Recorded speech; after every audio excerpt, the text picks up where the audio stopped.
2012లో YSR Congress party పెడితే 5 సంవత్సరాలు ఎమ్మెల్యేగా అధికార పార్టీలో ఉండవలసినటువంటి మాకు అవకాశం ఉన్నప్పటికీ కూడా వైఎస్ రాజశేఖర రెడ్డి గారి కుటుంబంపై ఉండే ప్రేమతోటి మా 5 ఏళ్ల పదవీ కాలాన్ని వదులుకొని జగన్మోహన్ రెడ్డి గారిని నమ్మి రావడం జరిగింది. ఆ తర్వాత పలుసార్లు టికెట్ వద్దన్నా కూడా మీకు మంత్రి పదవి ఇస్తాను ప్రభుత్వం వచ్చినప్పుడు అని చెప్పి 2014లో 2019లో కూడా టికెట్ ఇవ్వడం జరిగింది. కానీ మంత్రి పదవి ఇవ్వలేదు. అయినా కూడా ఆ కుటుంబం పైన ఉన్నటువంటి గౌరవంతో ఏ రోజు ఏమీ మేము అడగలేదు. ఈరోజు సర్వే పేర్లతోటి మీకు మేము ఏ ఒక ఎమ్మెల్యే కన్నా ఎక్కువ కష్టపడి రాత్రనక పగలనక గడప గడపకు తిరిగిన తర్వాత కూడా ఆయన ఏమి చెప్పితే అది చేస్తాడు. ఏ రోజు ఆయన మాట మీరలేదు. మంచి జరుగున్నా ముఖ్యమంత్రి గారి నుంచే, చెడు జరిగినా ముఖ్యమంత్రి గారి నుంచే. మేము మంచి చేసే అవకాశం మాకు లేదు, చెడు చేసే అవకాశం కూడా మాకు లేదు. అలాంటి పరిస్థితుల్లో కూడా మమ్మల్ని పిలిచి మీకు సర్వే రిపోర్ట్ బాగలేదని మీకు టికెట్ ఇవ్వడం లేదని చెప్పడము చాలా నాకు బాధాకరంగా ఉంది. అయినా కూడా దీన్ని దిగమింగుకొని ఈరోజు పోతున్నాము. నా సొంత ఊరు కళ్యాణదుర్గం. ఇప్పటి నుంచి ఇక్కడ పోతున్నాము.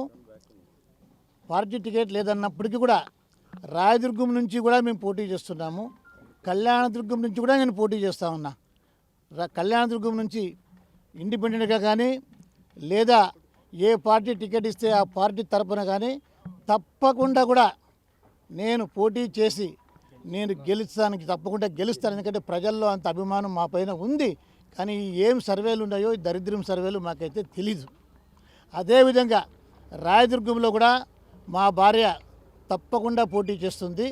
రాయదుర్గం నుంచి కూడా కళ్యాణదుర్గం నుంచి కూడా మా కుటుంబం నుంచి ఎక్కడి నుంచి అవకాశం వస్తే అక్కడి నుంచి పోటీ చేస్తాము, లేదా ఇండిపెండెంట్గా కానీ పోటీ చేస్తామని మీ అందరికీ కూడా తెలియజేస్తున్నాం. కనీసం ఈరోజు పొద్దున్న నుంచి 10 గంటల నుంచి ఇంతసేపు కూడా ఉన్నాను. కానీ వాళ్ళు ముందుగానే తీసుకున్న నిర్ణయం ప్రకారంగా మాకు చెప్పుకోవడానికి ఎలాంటి అవకాశం కూడా ఇవ్వలేదు. సజ్జల రామకృష్ణారెడ్డి గారు నీకు టికెట్ ఇవ్వట్లేదని చెప్పి మమ్మల్ని పంపించడం జరిగింది. ఎంత అడిగినా కూడా మాకు చెప్పుకోవడానికి అవకాశం కూడా ఇవ్వలేదు.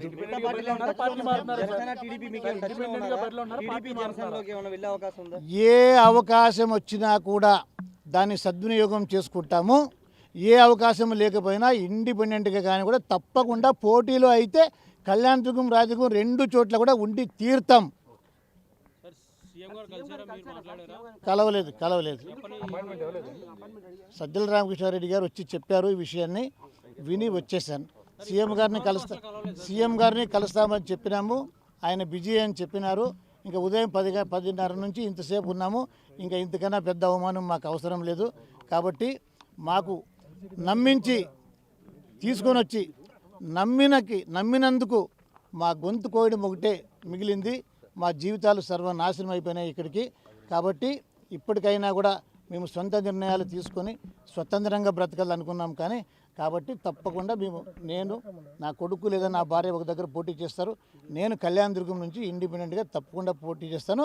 ఎక్కడి నుంచి అయినా కూడా సరైన అవకాశం వస్తే కూడా దాన్ని కూడా అందిపుచ్చుకోవడానికి సిద్ధంగా ఉన్నాం.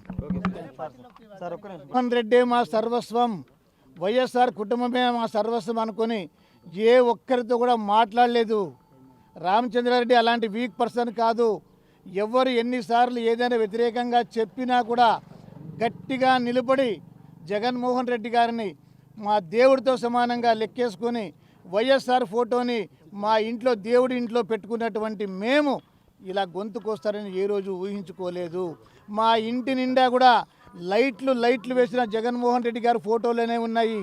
ఎక్కడ చూసినా మా ఇంట్లో జగన్మోహన్ రెడ్డి గారి ఫోటోలే కనబడుతున్నాయి, రాజశేఖర రెడ్డి గారి ఫోటోలే కనబడుతున్నాయి.